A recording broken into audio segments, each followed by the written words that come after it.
ನಾವು ಈಗಾಗಲೇ ವಿಕ್ಟಿಮ್ ಆಂಬುಡ್ಸ್ಮನ್ನನ್ನು ಸ್ಥಾಪನೆ ಮಾಡಬೇಕು ಅಂತ ಮಾಡಿದ್ದೇವೆ. ಯಾಕಂದರೆ ಗುನ್ನೆ ಯಾರು ಮಾಡಿರ್ತಾರೋ ಅವ್ನು ಶಿಕ್ಷೆ ಕೊಡೋದು ಮಾತ್ರ ಅಲ್ಲ ನ್ಯಾಯದಾನದ ಉದ್ದೇಶ. ಯಾರು ಬಾಧಿತ ಅದಾನ ಅವನಿಗೂ ನ್ಯಾಯ ಕೊಡಬೇಕು. ಅದಕ್ಕಾಗಿ ವಿಕ್ಟಿಮ್ ಆಂಬುಡ್ಸ್ಮನ್ನನ್ನು ಮಾಡಬೇಕು ಅಂತೇಳಿ ಮಾಡಿದ್ವಿ. ಡೈರೆಕ್ಟರೇಟ್ ಆಫ್ ಲಾ ಎಜುಕೇಷನ್ ಮಾಡಬೇಕು ಅಂಥೇಳಿ ನಿರ್ಣಯಿಸಿದ್ವಿ. ಇವೆಲ್ಲವುಗಳನ್ನು ನೀತಿ ಬಂದಿದೆ. ಆ ನೀತಿ ಅನುಷ್ಠಾನಕ್ಕೆ ಸಂಪೂರ್ಣವಾದ ಯಶಸ್ಸು ಸಿಗಬೇಕು ಅಂದರೆ ವಕೀಲರಿಗೂ ಸಹಕಾರ ಬೇಕು, ನ್ಯಾಯಾಂಗದಲ್ಲಿದ್ದವ್ರಿಗೂ ಸಹಕಾರ ಬೇಕು. ಆ ಸಹಕಾರ ದೊರಕ್ತದೆ ಅನ್ನೋದು ವಿಶ್ವಾಸವನ್ನು ನಾನು ವ್ಯಕ್ತ ಮಾಡ್ತೀನಿ.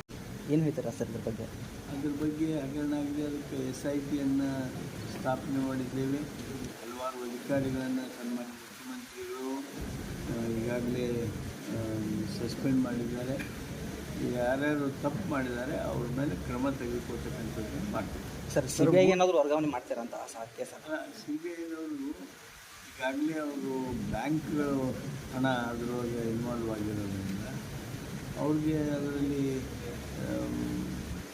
ತನಿಖೆ ಮಾಡೋದಕ್ಕೆ ಅವ್ರಿಗೆ ಅವಕಾಶ ಇರ್ತದೆ. ಸರ್ ಬೂಡ ಇದೆ ಈಗಾಗಲೇ ಸ್ಪಷ್ಟತೆ ಬಂದಿದೆ ಅಲ್ರಿ. ಅದನ್ನ ಅಕ್ಟೋಬರ್ದಾಗ ಅವನ್ನೆಲ್ಲ ರದ್ದು ಮಾಡಿಬಿಟ್ಟಿದ್ದಾರೆ.